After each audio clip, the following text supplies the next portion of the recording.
Assalamualaikum warahmatullahi wabarakatuh. Perkenalkan, nama saya Khairunisa dari kelas A2 S1 Manajemen dengan NIM E2A0211083. Di sini saya akan menerangkan tentang fungsi manajemen. Manajemen menurut para ahli. Manajemen menurut Henry Fayol adalah suatu proses perencanaan, pengorganisasian, pengordinasian, dan pengawasan atau kontrol terhadap sumber daya yang ada agar mencapai tujuan secara efektif dan efisien. Manajemen menurut Ricky W. Griffin adalah sebuah proses perencanaan, proses organisasi, proses koordinasi, dan proses kontrol terhadap sumber daya untuk mencapai tujuan dengan efektif dan efisien. Dengan manajemen menurut Lawrence A. Apley adalah sebuah keahlian yang dimiliki seseorang atau organisasi untuk menggerakkan orang lain agar mau melakukan sesuatu. Sedangkan manajemen menurut Profesor Liang Li adalah ilmu atau seni dalam perencanaan, pengorganisasian, penyusunan, pengarahan, dan pengendalian terhadap sumber daya yang ada untuk mencapai tujuan yang diinginkan. Manajemen menurut James A. F. Toner adalah proses perencanaan, pengorganisasian, dan penggunaan sumber daya organisasi yang lain dalam rangka mencapai tujuan organisasi yang telah ditetapkan di organisasi tersebut. Manajemen menurut Frederick Winslow Taylor adalah seni mengetahui apa yang harus dilakukan dan melihat bahwa itu dilakukan dengan cara sebaik mungkin. Jadi, manajemen diartikan sebagai usaha perencanaan, koordinasi, serta pengaturan sumber daya yang ada demi mencapai tujuan secara efektif dan efisien. Jenis-jenis manajemen. Yang pertama, manajemen sumber daya manusia atau SDM. 2. Manajemen operasional. 3. Manajemen pemasaran. 4. Manajemen keuangan.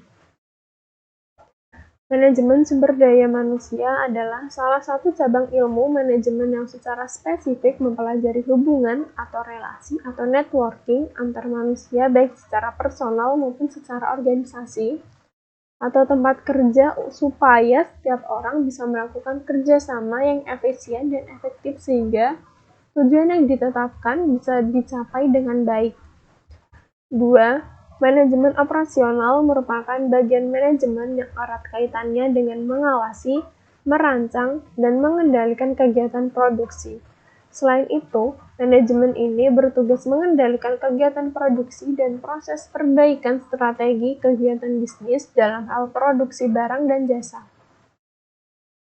3. Manajemen marketing atau pemasaran adalah seni atau cara-cara yang perlu dilakukan untuk mencapai segala target dan tujuan yang telah ditetapkan oleh perusahaan, supaya target penjualan bisa tercapai atau bisa meningkat.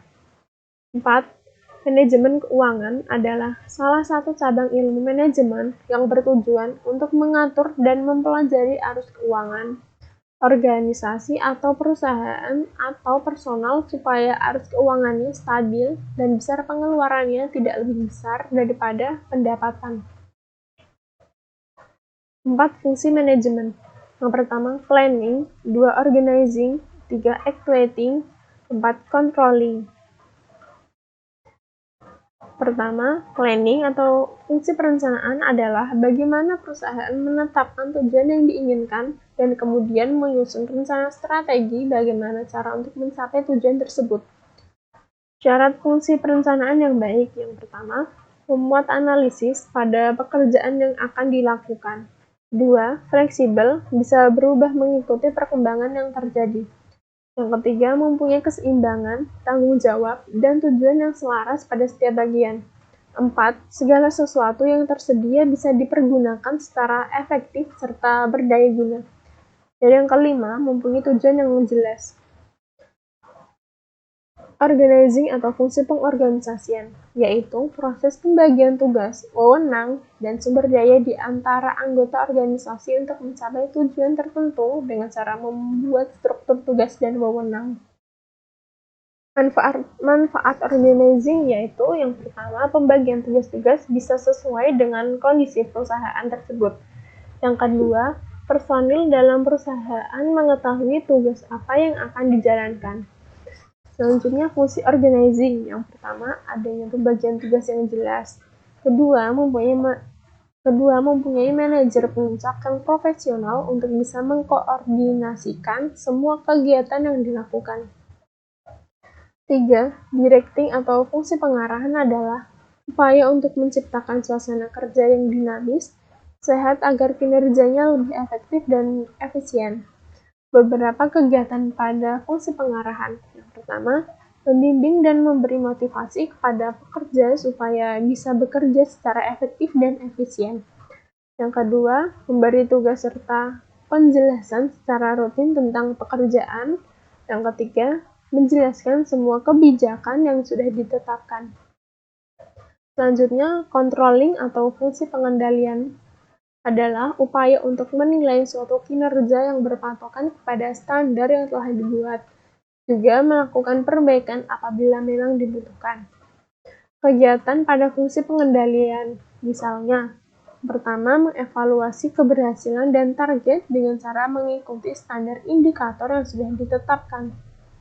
Yang kedua, melakukan klarifikasi dan koreksi terhadap penyimpangan yang ditemukan. Dan yang ketiga, memberi alternatif solusi yang mungkin bisa mengatasi masalah yang terjadi. Unsur-unsur manajemen. Yang pertama, man, manusia. 2. Money, uang. 3. Material atau bahan baku. 4. Mesin. 5. Metode. 6. Market atau pasar. Man atau manusia yang membuat perencanaan dan sekaligus melaksanakan proses untuk mencapai tujuan tersebut. Tanpa adanya manusia, maka tidak akan ada perencanaan dan proses kerja dalam manajemen. Bahkan dalam dunia yang serba otomatis, tidak ada organisasi manapun yang dapat berkembang tanpa sumber daya manusia. Yang kedua, money atau uang merupakan modal yang dipergunakan pelaksanaan program dan rencana yang telah ditetapkan. Uang merupakan alat tukar dan alat pengukur nilai seperti pembelian alat-alat, pembelian bahan baku, pembayaran gaji, dan lain sebagainya. 3. Material atau bahan baku adalah bahan yang dibutuhkan biasanya terdiri dari bahan setengah jadi dan bahan jadi dalam operasi awal guna menghasilkan barang atau jasa. Unsur manajemen ini sangat penting karena manusia tidak dapat melaksanakan kegiatannya tanpa adanya barang atau alat perlengkapan. Tanpa bahan baku, aktivitas produksi tidak akan mencapai hasil yang dikehendaki. Yang keempat, mesin adalah alat peralatan termasuk teknologi yang digunakan untuk membantu dalam operasi untuk menghasilkan barang dan jasa. Mesin memberi kemudahan manusia dalam setiap kegiatan usahanya. Mesin digunakan untuk memberi kemudahan atau menghasilkan keuntungan yang lebih besar serta menciptakan efisiensi kerja. Yang kelima, metode adalah cara yang ditempuh teknik yang dipakai untuk mempermudah jalannya pekerjaan manajer dalam mewujudkan rencana operasional. Cara kerja atau metode yang tepat sangat menentukan kelancaran setiap kegiatan proses manajemen dari suatu organisasi. Yang keenam, yaitu market atau pasar. Proses produksi suatu barang akan terhenti apabila barang-barang yang diproduksi tidak laku atau tidak diminati oleh konsumen. Artinya, pasar sangat penting untuk dikuasai demi kelangsungan proses produksi perusahaan tersebut. Sekian dari saya. Bila ada salah kata, mohon maaf. Billahi taufiq wal hidayah. Assalamualaikum warahmatullahi wabarakatuh.